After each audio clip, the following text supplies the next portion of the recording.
भाजपा प्रदेश सह प्रभारी संजय टंडन ने सक्रिय सदस्यता अभियान के अंतर्गत नालागढ़ एवं दून विधानसभा क्षेत्र में हो रहे सम्मेलन में भाग लिया। टंडन ने सम्मेलन को संबोधित करते हुए कहा कि प्रधानमंत्री नरेंद्र मोदी ने सबका साथ सबका विकास के मूल मंत्र के साथ डॉक्टर श्यामा प्रसाद मुखर्जी और पंडित दीनदयाल उपाध्याय के सिद्धांतों को जमीन पर उतारा है। राष्ट्र के पुनर्निर्माण में एक राजनीतिक आंदोलन के रूप में इस सफर में भाजपा के सभी कार्यकर्ता अपने आप को शामिल करते हैं। यह यात्रा 1951 में भारतीय जनसंघ नाम के राजनीतिक आंदोलन से शुरू हुई। राजनीतिक परिदृश्य को देखते हुए ये आंदोलन कुछ समय के लिए जनता पार्टी में शामिल हुआ। संजय टंडन ने बताया कि प्रदेश में भाजपा के 27,000 सक्रिय सदस्य हैं, जिनके सम्मेलन लगातार प्रत्येक मंडल में हो रहे हैं। इसी प्रकार प्रदेश में भाजपा के 18 लाख प्राथमिक सदस्य भी हैं। सब सक्रिय सदस्यों को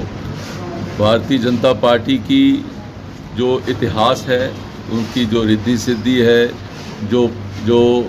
जिस तरीके से पार्टी का विकास हुआ, उसके बारे में आज उनके साथ चर्चा करने का ये कार्यक्रम। और दूसरा उसके साथ ही साथ जो पिछले 11 वर्षों में आदरणीय नरेंद्र मोदी जी के नेतृत्व में भारतीय जनता पार्टी की जो सरकार कार्यरत है केंद्र में, उनके कार्यकाल के बारे में उनसे चर्चा करना, जो उपलब्धियां हुई हैं उनके बारे में उनके साथ बैठ के व्याख्यान करना, और जो पिछले 3 वर्षों में जिस तरीके से हिमाचल के अंदर कांग्रेस की सरकार नकारा साबित हुई है, जिस तरीके से उन्होंने जो वायदे किए थे वो वायदा खिलाफी करी है, उसके बारे में भी अपने साथियों को जानकारी देना। ये 3 विषयों को लेकर आज हमारा जो ये सम्मेलन हो रहा है। मेरा मानना है कि भारतीय जनता पार्टी मोदी जी के नेतृत्व में सबका साथ, सबका विकास, सबका प्रयास, सबका विश्वास,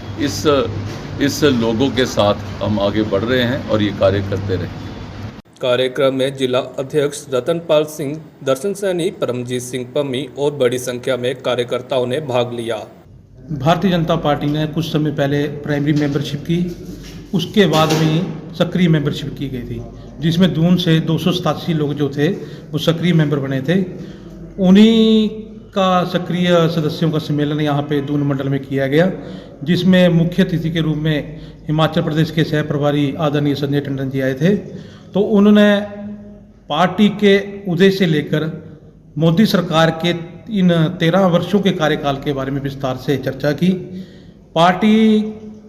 उनका कहना था कि पार्टी ने जो 1952 से जो हमारे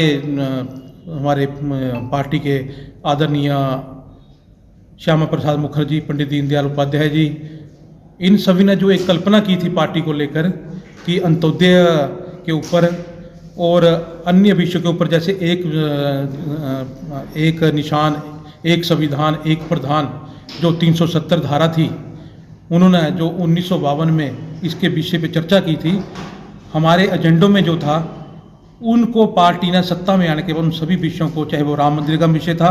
चाहे वो 370 का विषय था, वो चाहे वो CAA का विषय था,